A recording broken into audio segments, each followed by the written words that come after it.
Hello प्यारो, एक बार फिर से स्वागत है आपका। तो आज हम लोग पढ़ने जा रहे हैं सिंपल हार्मोनिक ऑसिलेशन। आपकी यूनिट में जो टॉपिक है पीरियोडिक मोशन के बारे में, तो मोशन के बारे में पढ़ना है हमें, ख़ास तौर पर सिंपल हार्मोनिक मोशन के बारे में, सिंपल हार्मोनिक ऑसिलेशंस के बारे में पढ़ना है। तो हम शुरुआत करेंगे पहले फंडामेंटल से, जो कि आपके पास उसका कुछ बैकअप है 11th क्लास में, जो आपने बेसिक वेव्स के बारे में पढ़ा है, वहाँ से आपके पास कुछ इसका बैकअप होना चाहिए। नहीं है तो हम लोग थोड़ी बात कर लेंगे और फिर हम धीरे धीरे ग्रेजुअली बढ़ेंगे। सिंपल हार्मोनिक ऑसिलेशन क्या होते हैं, सिंपल हार्मोनिक ऑसिलेशन में वेलोसिटी, एक्सेलरेशन, टाइम पीरियड के एक्सप्रेशन कैसे निकाले जाते हैं, फिर उसकी एनर्जी कैसी होती है, law of conservation of energy कैसे निकालते हैं, काइनेटिक एनर्जी और पोटेंशियल एनर्जी का फॉर्मूला कैसे वहाँ पर निकाला जाता है, कैसे law of conservation of energy वहाँ पर सेटिस्फाई होता हुआ दिखता है, और फिर उस पर जुड़े हुए कुछ बेसिक्स न्यूमेरिकल जो आपसे पूछे जा सकते हैं, जो उस पर बनते हैं, जेन्युइन क्वेश्चन जिस पर बनते हैं, उनको हम लोग पढ़ेंगे। देन उसके बाद फिर हम डैम्प्ड कंडीशन, उसके बाद फिर फोर्स्ड कंडीशन, और इस तरह से आपके वेव वाला जो पूरा सेक्शन है वो एक लॉजिकल फ्लो के थ्रू कवर होता हुआ चला जाता है। ठीक है, तो इसका एक लॉजिकल फ्लो है। हमें हर चीज़ को कोई भी रटना नहीं है, कोई भी क्रैम नहीं करना है, कोई भी जस्ट फोर्सफुली नहीं पढ़ना है। हमें हर चीज़ को एक इजी गो में एक वाजिब लॉजिक के साथ उसको हमें समझना होगा। ओके, सबसे पहले हम लोग को ये समझना है कि पीरियोडिक मोशन क्या होता है। सबसे पहले हमें समझना है कि what do you mean by periodic motion. Periodic motion क्या होता है? For example let me just tell you know that कि सन है, ये आपका सन है, सोलर सिस्टम की बात करें तो सन के चारों तरफ जो हमारा अर्थ है वो इस तरह के इलिप्टिकल ऑर्बिट में चक्कर लगाता है। ठीक है, ये आपकी अर्थ है, ये आपकी अर्थ है, और ये अर्थ इसके चारों तरफ एक चक्कर लगा रही है। चलिए ऐसा करते हैं, एक कोई हम पॉइंट ले लेते हैं, मान लो इस पॉइंट को ए पॉइंट ले लेते हैं, और हम और ये जो पूरा चक्कर है ये लगभग 365 दिनों में थोड़ा बहुत ऊपर होता है, तो 365 दिन हम लेते हैं। 365 दिन में ये चक्कर लगा लेते हैं। 365 दिन में चक्कर लगाने का मतलब है कि अगर अर्थ को आपने मान लो सपोज आपने 21 जून को, किसी भी साल के 21 जून को आपने ए पे देखा, तो अगले साल मान लो 21 जून 2024 को हमने देखा कि हमारी अर्थ इस पॉइंट ए पे थी। हमने जो सैटेलाइट टेलीस्कोप लगे हैं, किसी तरह से हमने बाहर से देखा, तो हमने ये पाया कि 21 जून को पॉइंट ए पे हमारी अर्थ थी। तो होगा क्या, अगले 21 जून 2025 को ये अर्थ फिर से इसी पोजीशन पे आ चुकी होगी। बहुत माइन्यूट कैलकुलेशन की बात नहीं करें, घंटों की बात नहीं करें, एक मोटे मोटे तौर पे हम बात कर रहे हैं। तो यहाँ पर क्या हो रहा है, अर्थ जो है वो बार बार अपने पाथ को रिट्रेस कर रही है। रिट्रेस मतलब हर साल, और ऐसा वो करोड़ों सालों से कर रही है। तो अब पिछले करोड़ों सालों से पृथ्वी सूर्य के चारों तरफ हर पॉइंट को हर साल उसी समय कवर करती है। जरूरी नहीं कि यहाँ एक सर्किल हो, देखो ये पाथ सर्कुलर पाथ नहीं है, ये पाथ एक इलिप्टिकल पाथ है। तो यहाँ सर्कुलर मोशन या पीरियोडिक मोशन या साइक्लिक मोशन से हम कभी भी ये नहीं कहेंगे कि हमेशा हम एक सर्किल की बात करें। यहाँ पर बात है कि कैसे अपने आप को, अपने मोशन को रिपीट करती रहती है, ऑब्जेक्ट अपने मोशन को रिपीट करता रहता है। तो एक यहाँ पर एक लिख सकते हैं आप पीरियोडिक मोशन के लिए। लिखिए जरा, इसको लिखें कि एनी मोशन, डिक्टेट कर रहा हूं मैं आपको, अपने नोट्स इसके वीडियो के साथ प्रिपेयर करने हैं। So any motion which is repeated, any motion which is repeated after equal interval, obvious सी बात है time interval, repeated after equal interval of time is called the periodic motion और harmonic motion. तो ये इसको हम पीरियोडिक मोशन कहते हैं या हार्मोनिक मोशन कहते हैं। तो यहाँ फैक्टर कौन होता है, टाइम। अगर कोई भी ऑब्जेक्ट अपना मोशन एक निश्चित समय के बाद रिपीट करता है, तो उस तरह के मोशन को हम क्या नाम देंगे, पीरियोडिक मोशन कहेंगे या हम हार्मोनिक मोशन कहेंगे। वही आपने लिखा है कि any motion which is repeated after equal interval of time is called periodic motion और हार्मोनिक मोशन। अब यहाँ पर क्या होता है, एक और तरह के मोशन की हम बात करते हैं। एक और तरह के मोशन की बात करें तो मान लीजिए आपके पास एक प्लेन है, प्लेन पर आपने एक ब्लॉक ले रखा है, आपके पास एक फिक्स सरफेस है, यहाँ पर एक स्प्रिंग लगी हुई है। ठीक है, ये स्प्रिंग यहाँ पर इस तरह से है। तो चलिए हम इसकी मिड पॉइंट को एक पोजीशन x0 ले लेते हैं, ये इसकी अभी पोजीशन है। फिर हमने क्या किया, अगली सिचुएशन ये है कि हमने इसको पकड़ा बॉक्स को और इसको आगे खींचा। अब मान लें कि जहाँ बॉक्स जिस सरफेस पे यहाँ का फ्रिक्शन 0 है, यहाँ पर फ्रिक्शन आपका 0 है, हालांकि होगा नहीं, जस्ट आइडियली हम मान लेते हैं। तो मान लीजिए फ्रिक्शन यहाँ पे 0 है। अब हमने क्या किया, इसको पकड़ा और खींचा। तो जब हम ऐसा करेंगे तो हम उस पर कुछ वर्क करेंगे। हमने जब वर्क किया तो उसकी वजह से क्या होगा, ये स्प्रिंग जो है खींचेगी। तो सिचुएशन कैसे हो जाएगी, ये मेन पोजीशन है, तो हमने बॉक्स खींचा तो हमारी स्प्रिंग इस तरह से थोड़ी सी खींच गई, स्प्रिंग यहाँ आ गई, इस जगह पे आके हमने छोड़ दिया। तो हमने जो वर्क किया वो वर्क इसके अंदर स्टोर हो गया, स्प्रिंग के अंदर स्टोर हो गया, स्प्रिंग के अंदर पोटेंशियल एनर्जी के फॉर्म में स्टोर हो गया। तो पोटेंशियल एनर्जी कौन सी एनर्जी होती है, जो किसी पर्टिकुलर ऑब्जेक्ट के, यहाँ स्प्रिंग ऑब्जेक्ट है, उसके कॉन्फ़िगरेशन की वजह से, खिंचाव की वजह से इसके अंदर आ गई। तो चाहे आप उसको खिंचाव करो या दबाव जो भी है। अब क्या होगा, हमने छोड़ दिया। जैसे हम छोड़ेंगे तो ये जो स्प्रिंग है ये अपने आप को इस पोजीशन में लाने का प्रयास करेगी। उसकी वजह से क्या होगा, ये ब्लॉक इस तरफ मूव करना शुरू करेगा, लेकिन ब्लॉक के पास मास है और हमने इनर्शिया के बारे में सुन रखा है। न्यूटन के फर्स्ट लॉ ऑफ मोशन में, न्यूटन की जो लॉ ऑफ मोशन है उसमें इनर्शिया के बारे में जानते हैं। इनर्शिया क्या होती है, इनर्शिया किसी ऑब्जेक्ट के मास की वजह से एक ऐसी प्रॉपर्टी होती है जिसकी वजह से अगर वो ऑब्जेक्ट मूव कर रहा है तो मूव करता रहेगा, अगर वो रुका हुआ है तो रुका रहेगा, जब तक कि कोई बाहर से फोर्स उस पर ना लगे। तो जैसे ये स्प्रिंग अपने आप को पुरानी पोजीशन में लाने की कोशिश करती है, वैसे ही ये बॉक्स मोशन में आ जाता है। अब मोशन में आकर के वो यहाँ रुकेगा नहीं, उसके अंदर इनर्शिया है। तो होगा क्या, अगली सिचुएशन क्या होगी, अगली सिचुएशन ये होगी कि ये स्प्रिंग थोड़ा कंप्रेस हो जाएगी और हमारा बॉक्स यहाँ पे आके रुक जाएगा अपनी मेन पोजीशन से। तो जैसे ऐसा रुकेगा तो फिर अब वो स्प्रिंग को दबाने कोशिश करेगा, जिसकी वजह से उसके अंदर जो एनर्जी है वो स्प्रिंग के अंदर फिर से स्टोर होना शुरू हो जाएगी, स्प्रिंग कंप्रेस होना शुरू हो जाएगी। तो फिर क्या करेगी, स्प्रिंग अपनी पुरानी पोजीशन को लाने के लिए फिर से इसको बाहर ढकेलेगी, फिर से ये बॉडी ऐसे आगे मूव करेगी और अगेन हमारे पास सिचुएशन क्या हो जाएगी, हमारे पास सिचुएशन कुछ इस तरह से हो जाएगी कि बॉक्स यहाँ पे आ जाएगा। अब आप देखिए, चूंकि फ्रिक्शन यहाँ नहीं है तो एनर्जी जो इसको आपने शुरुआत में दी थी खींचने में, वो अभी भी सिस्टम के पास है और सिस्टम किसी तरह से उस एनर्जी को झेल रहा है, किसी तरह से उसको मैनेज करने की कोशिश कर रहा है। इसकी वजह से क्या हो रहा है, जो आपकी मेन पोजीशन है, इस मेन पोजीशन से एक बार ऑब्जेक्ट आगे भागता है और कोशिश करता है कि वापस आ जाए। फिर जब वापस आता है तो इस तरफ आ तो जाता है, लेकिन फिर से कोशिश करता है कि वो अपनी मेन पोजीशन पे आए। तो हम देखते हैं कि एक टू एंड फ्रो अपनी मेन पोजीशन के अबाउट एक टू एंड फ्रो मोशन होना शुरू हो जाता है। यहाँ पर कोई साइकिल नहीं चली, जैसे यहाँ पर अर्थ एक साइकिल के फॉर्म में चल रहा था, यहाँ कोई साइकिल नहीं चल रही है, यहाँ एक टू एंड फ्रो मोशन हो रहा है। टू एंड फ्रो यही सी कहते हैं, इस तरह के मोशन को टू एंड फ्रो मोशन कहते हैं। तो इस तरह का जो मोशन होता है जहाँ पर हमेशा एक रीस्टोरिंग फोर्स मतलब होता है एक ऐसा फोर्स जो कि ऑब्जेक्ट को उस जगह पर ले जाने की कोशिश करे जहाँ वो शुरू में था। जैसे ये ऑब्जेक्ट शुरू में था, ये इसकी स्टेबल कंडीशन कहलाएगी, लेकिन जैसे आपने खींचा तो इसके ऊपर एक फोर्स, देखो ये वाला फोर्स है जो इसको इक्विलिब्रियम की तरफ लाने की कोशिश कर रहा है। जब वो ओवरशूट कर जाएगा तो फिर ये जो फोर्स ऐसे था वो घूम के ऐसे हो जाएगा, क्योंकि अब ये इसको इधर ले जाने की कोशिश करेगा। तो हम बार बार क्या देखते हैं, हमारा जो ऑब्जेक्ट है वो एक मेन पोजीशन के अबाउट दाएं बाएं मोशन कर रहा है और एक तरह से कोई फोर्स है जो उसको मेन पोजीशन में लाने की कोशिश कर रहा है। तो आपके लिए एक ऐसा होगा कि अगर if a particle having periodic motion and move back and fourth over the same path, it is called the oscillating और वाइब्रेटिंग।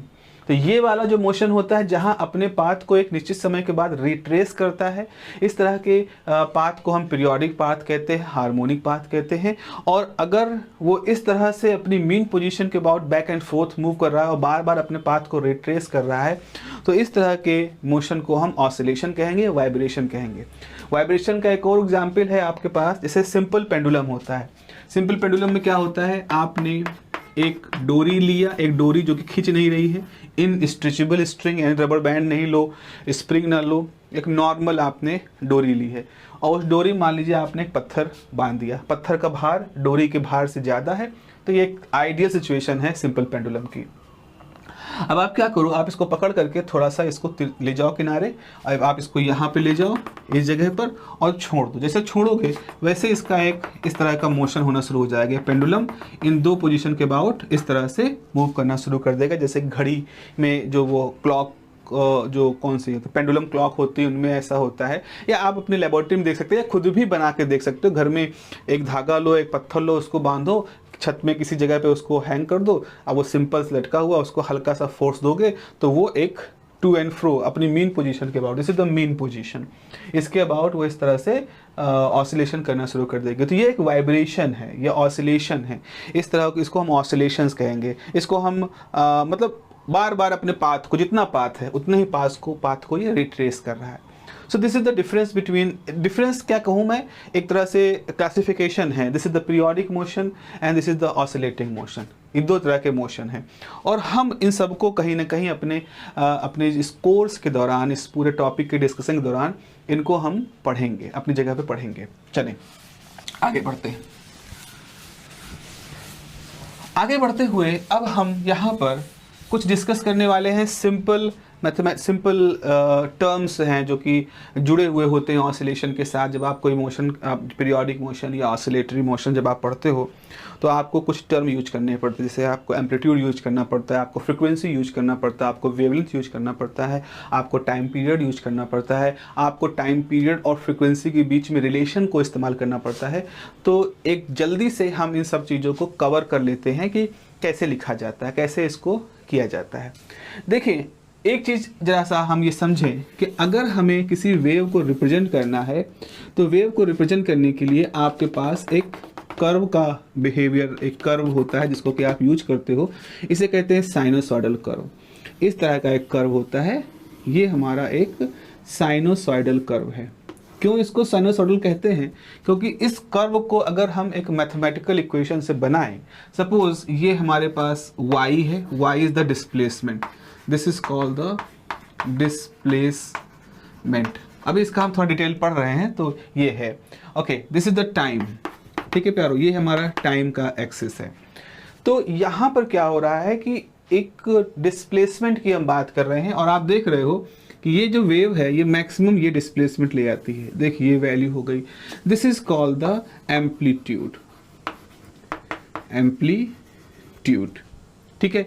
यहाँ ये अब देखो ये आधा पोर्शन है, this is the half cycle, this is called the half cycle, और this is called the another half cycle.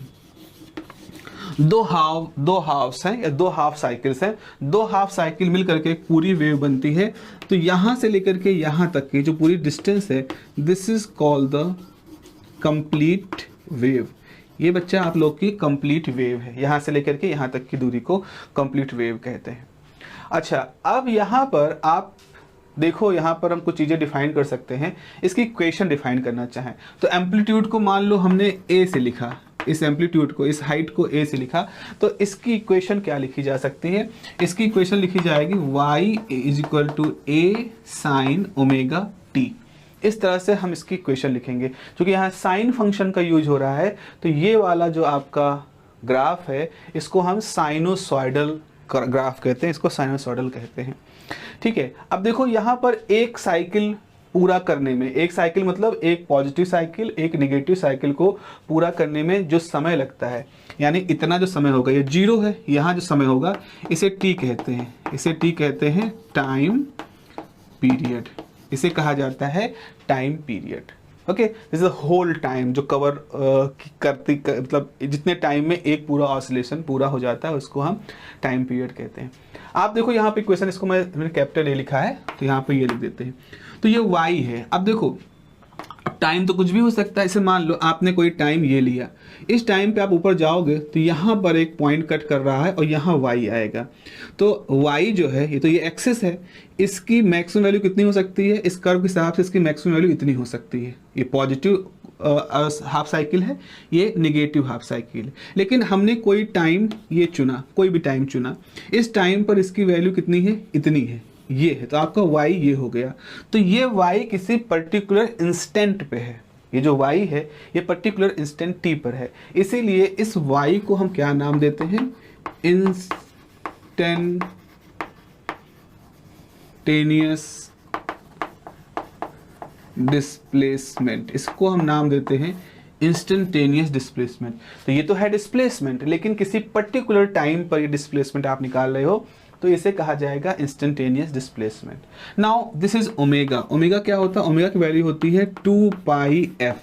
Generally जो 2 पाई वर्ड होता है जहाँ पीरियोडिसिटी होती है, कोई चीज़ अगर पीरियोडिक है, बार बार अपने पाथ को रिट्रेस कर रही है, तो उसको एक तरह से रिप्रेजेंट करने के लिए 2 पाई का टर्म होता है। मतलब हम बहुत डिटेल में नहीं जा रहे हैं, जस्ट एक इंट्यूशन डेवलप कर रहे हैं। तो 2 पाई का टर्म उस पीरियोडिसिटी को रिप्रेजेंट करने के लिए होता है। क्यों? क्योंकि आपको मालूम है, जैसे एक मान लो ऐसे सुई है, आपकी घड़ी की सुई है।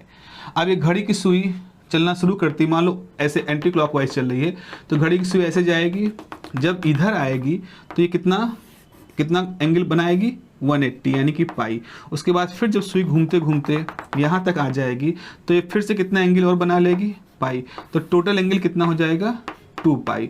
तो इस तरह से फिर से ये अपने रास्ते को ट्रेस करना शुरू कर देगी। तो हर 2 पाई के बाद ये जो घड़ी की सुई है या एक जो सुई है, ये अपने मोशन को रिपीट कर रही है। तो ये आपका 2 पाई है। एफ क्या है? F is the frequency. Frequency क्या होती है? फ्रिक्वेंसी ये होता है कि 1 सेकेंड में ये जो सुई है कितने बार चक्कर लगा लेती है। आपके पास एक घड़ी है और मान लो बहुत तेजी से नाच रही है, तो आपने देखा कि ये सुई 1 सेकेंड में 1 2 3 4 बार चक्कर लगा लेती है। ग्राफ में कैसे दिखाई पड़ेगा? ग्राफ में ऐसे दिखाई पड़ेगा कि मान लो ऐसे है, मान लो 1 सेकेंड हुआ, तो 1 सेकेंड में 1 2 3 4, तो 1 सेकेंड का समय ये है, यहाँ से लेकर के यहाँ तक का समय 1 सेकेंड का समय है। तो हमने क्या देखा कि ये जो सुई है इसने 4 बार अपने पाथ को रिट्रेस कर लिया। तो एक ऑसिलेशन पूरा किया, एक बार घूमा, फिर दोबारा घूमा, फिर तिबारा घूमा, फिर चौथी बार घूमा, और 4 बार में इसने 4 बार पूरे किए, तब 1 सेकेंड पूरा हो गया। तो इसको फ्रिक्वेंसी कहेंगे। आप खुद ही सोचो, अगर ये धीमे धीमे घूम रही होगी तो क्या होगा? धीमे धीमे घूमने का मतलब है कि ये ऐसे घूमी तो 1 चक्कर पूरा हुआ, फिर घूमी 2 चक्कर पूरा हुआ, यानी 1 सेकेंड में खाली 2 चक्कर पूरे हुए। तो इसका ग्राफ कैसे होगा? इसका ग्राफ ऐसे होगा, धीमे धीमे 1 2। तो आपने देखा 1 ऑसिलेशन 2 ऑसिलेशन। तो इस तरह से इसकी फ्रीक्वेंसी 2 साइकिल पर सेकेंड हो गई। और इसको हम हेनरिक हर्ट्ज के नाम पर हर्ट्ज भी कहते हैं। तो कितने साइकिल पर सेकेंड कोई ऑब्जेक्ट है जो पीरियोडिक मोशन कर रहा है, वो 1 सेकेंड में कितने बार साइकिल पूरे करता है, उसको हम क्या नाम देते हैं? उसको बच्चों हम लोग नाम देते हैं, उसकी फ्रिक्वेंसी का उसको हम नाम देते हैं। तो हमने यहाँ पर क्या चीज़ें देख ली? एक तो हमने पाया कि मैक्सिमम एम्पलीट्यूड, ये मैक्सिमम एम्पलीट्यूड है, this is the maximum amplitude.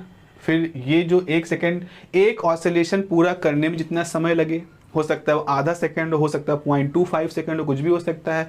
तो एक ऑसिलेशन पूरा करने में जितना समय लगेगा उसे कहेंगे टाइम पीरियड। ओके, उसके बाद अगर ये बार बार अपने आप को रिपीट कर रही है तो हम देखेंगे कितनी तेज़ी से रिपीटिशन चल रहा है। अगर वो रिपीटिशन बहुत तेज़ी से चल रहा है तो मान लो 1 सेकेंड में वो हो सकता है 100 बार करे, हो सकता है 200 बार करे, तो उसकी फ्रिक्वेंसी 100 हर्ट्ज 200 हर्ट्ज हो सकती है।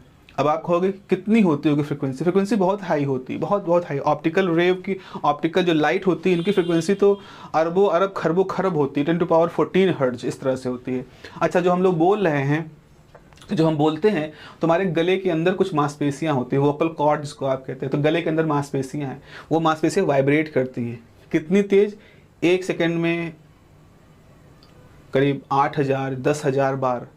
अगर जो मर्द होते हैं, जो पुरुष होते हैं, उनके गले का फ्रिक्वेंसी जो होती है वो मतलब कम होती है। तो उनके गले की जो मांसपेशियां होती हैं वो 1 सेकेंड में हो सकता है, मतलब I am not very aware about the exact data, पर मान लो 10,000 बार वो वाइब्रेट करती हैं या 8,000 बार वाइब्रेट करती हैं। तो उसकी वजह से क्या होता है, जो पुरुषों की आवाज़ होती है वो आपको थोड़ा भारी सुनाई पड़ती है, थोड़ा भार होता है उसमें। कोई व्यक्ति जिसकी बहुत भारी आवाज़ है तो इसका मतलब उसकी फ्रिक्वेंसी और कम लेवल की तरफ है। लेकिन जो महिलाएं होती हैं उनकी आवाज़ पतली होती है, तीखी होती है, उसकी फ्रिक्वेंसी ज़्यादा होती है। तो हाई फ्रिक्वेंसी की आवाज़ होती है। जैसे लता मंगेशकर जो गाती थी, आलाप लेती थी, तो बहुत हाई फ्रिक्वेंसी तक उनको पहुंचता था। तो यानी कि वो जो गला है वो ऐसा बनाया गया है, ईश्वर ने ऐसा बनाया है कि हो सकता है वो 1 सेकेंड में 12,000 बार वाइब्रेट करे। आप सोचो कितनी तेज वाइब्रेशन होता होगा, कितना। इसीलिए बोलने में बहुत सारा एफर्ट लगता है।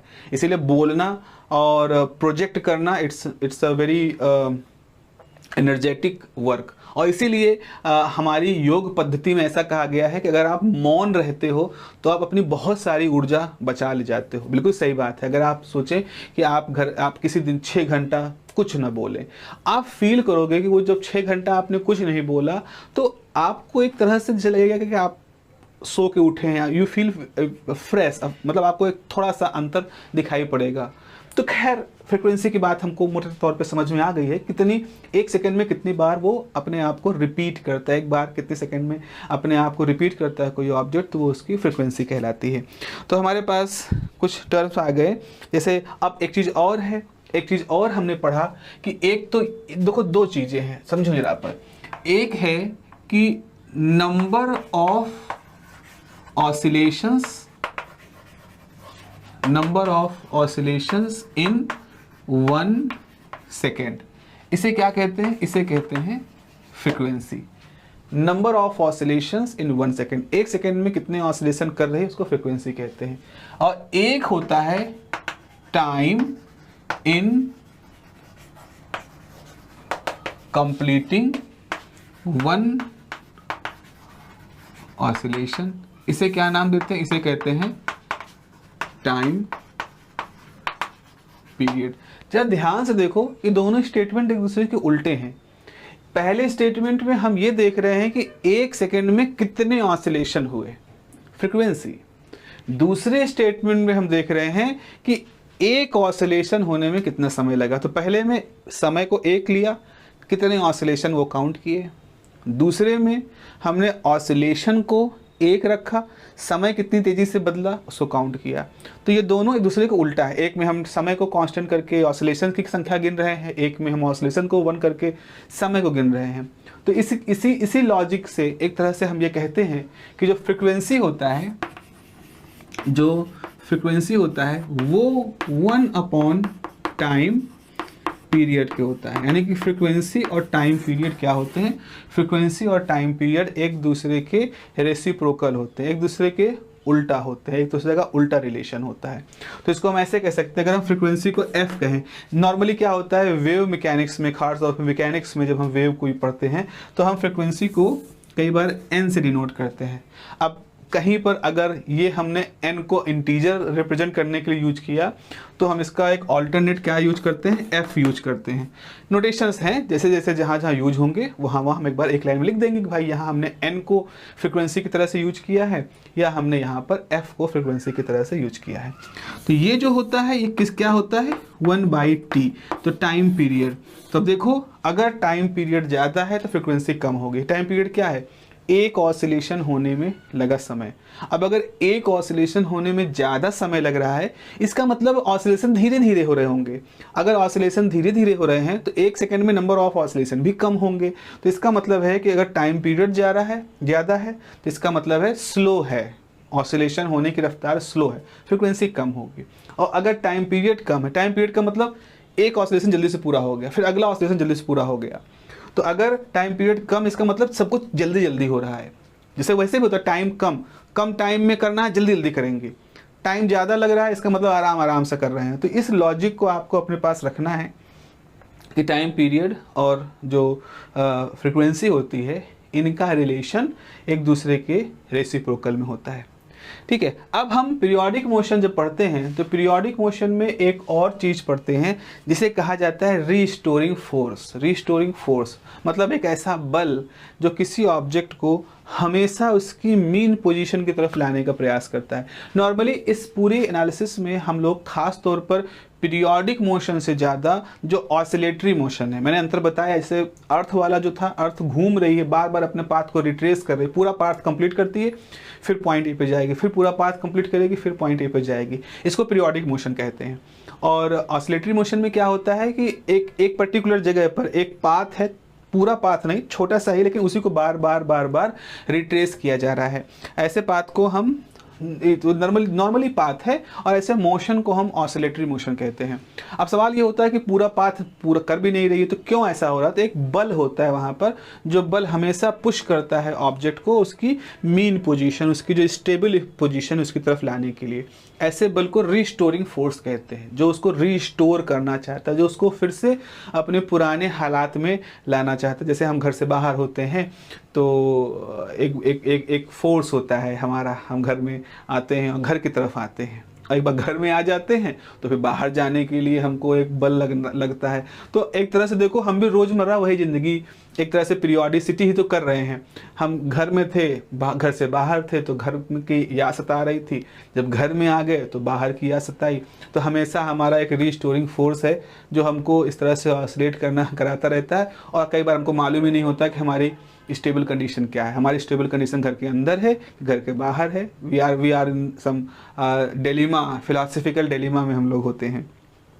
तो रिस्टोरिंग फोर्स क्या होता है? एक ऐसा फोर्स होता है जो हमेशा पार्टिकल, जो डिस्प्लेस होने वाला पार्टिकल है, उसको मीन पोजीशन की तरफ लाने का प्रयास करता है।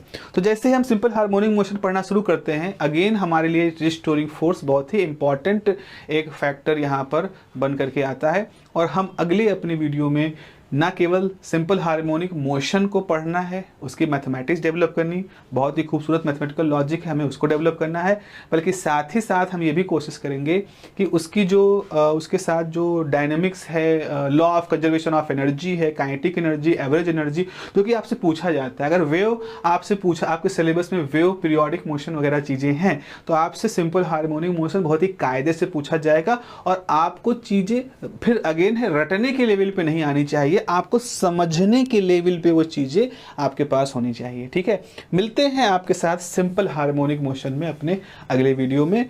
तो पढ़ते रहिए, अपना ध्यान रखिए। Have a nice day, take care, bye bye.